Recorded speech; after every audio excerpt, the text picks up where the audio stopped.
Salut, j'espère que tu vas bien.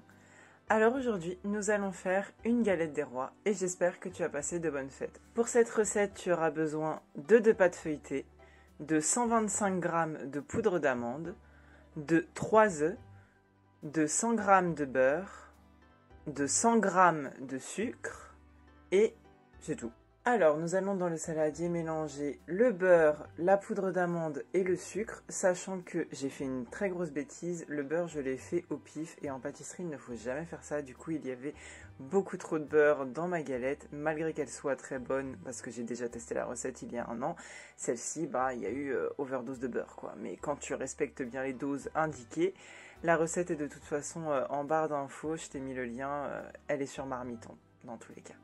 Non, Marmiton, le journal des femmes. Le journal des femmes, je crois. Donc là, on rajoute les œufs. D'abord, tu en mets un et ensuite, tu mélanges.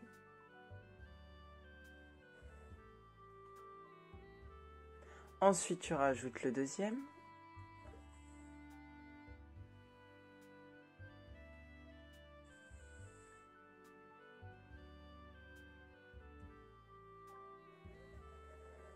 Et tu mélanges. C'est très satisfaisant, on dirait un peu de la pâte à modeler. Mais après, tu en as plein les doigts. Et ne fais pas attention à mon petit chien qui ronfle derrière moi. Ensuite, tu mets délicatement une pâte feuilletée sur ta plaque de cuisson. On a bien dit délicatement, mais évidemment, j'y vais absolument comme une bourrine. Donc, quand tu y vas comme un bourrin, tu fais attention à bien la mettre à plat, bien entendu. Ensuite, normalement, tu es censé utiliser un pinceau. Mais moi, je n'ai pas de pinceau. Du coup, je vais utiliser mes mains. Donc, je vais les humidifier et je vais mettre de l'eau sur les bordures de la pâte. Il est très important de ne pas déborder et d'aller vers l'extérieur. Ensuite, tu vas mettre ta garniture sur le milieu. Si vous voulez, vous pouvez rajouter une fève. Moi, à ce moment-là, je n'en ai pas rajouté parce que cette galette, je l'ai mangée pour moi. On racle bien le saladier parce que c'est très important.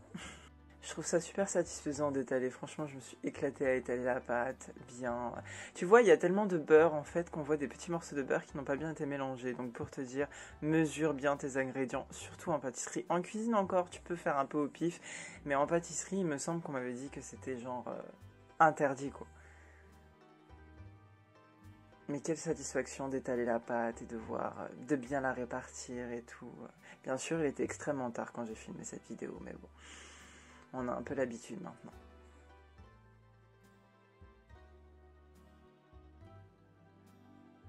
Ensuite, tu vas bien entendu prendre ton autre pâte feuilletée et la mettre par-dessus délicatement, chose qui n'est toujours pas faite. Regarde, on essaye de faire un attrape-mise, on rattrape un peu la misère en mettant ce petit morceau, tu sais pas trop pourquoi tu le mets là.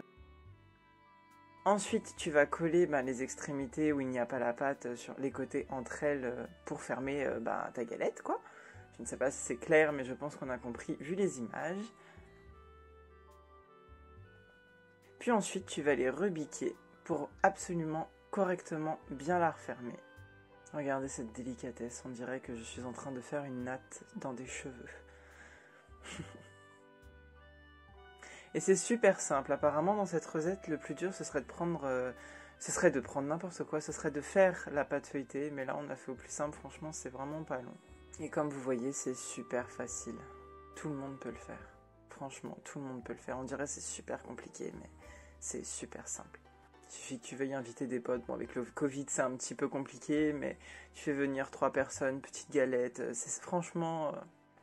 je recommande, surtout quand cette épidémie sera finie. Ensuite, avec un couteau, tu vas faire tes petits traits sur le côté, sur les bords de ta pâte, bien entendu. Regardez-moi cette dextérité. On dirait que j'ai fait ça toute ma vie. Théoriquement, j'ai fait ça 2 fois dans ma vie. Mais regardez-moi cette qualité de clouc. La fille est très concentrée à 3h du matin en train de filmer sa vidéo pour faire sa galette des rois. Franchement, ouais, il était 3h. C'était le jour du nouvel an. Enfin, le jour d'après pour le coup. Ensuite, dans un bol, vous allez mélanger une cuillère de lait et mélanger un œuf. C'est bizarre, ils n'avaient pas mis du lait dans la recette en plus. Ils n'avaient pas dit ça, mais il faut du lait pour le coup. Moi, j'ai choisi du lait d'amande. Vous allez la mélanger. Ça va vous servir à mettre sur votre pâte. Donc bien sûr, je n'ai pas de pinceau, du coup je fais ça avec les doigts. Vous faites ça une fois, vous laissez reposer 30 minutes, puis ensuite vous le refaites. Alors attention, ne débordez pas sur les côtés de la galette quand vous faites ça, parce que à cause de ça, votre galette risque de ne pas monter, et c'est sûrement pour ça que la mienne n'a pas monté, vu que moi je fais bien entendu tout comme une bourrine et tout à l'arrache. Ensuite, après avoir mis pour une deuxième fois votre marmelade de lait et d'œufs, faites-vous votre petit dessin sur votre galette. Donc moi j'ai pas voulu faire le truc classique, j'ai voulu un peu m'éclater, donc j'ai fait un peu le dessin d'une enfant de maternelle, hein. Clairement un petit sapin avec écrit Noël et des petites étoiles, de toute façon vous verrez le résultat bien après. Ensuite après ça, vous allez l'enfourner à 240 degrés pendant 10 minutes, puis ensuite vous allez baisser la température à 180 degrés pour les 20 dernières minutes de cuisson. Donc en tout vous la faites cuire pendant 30 minutes.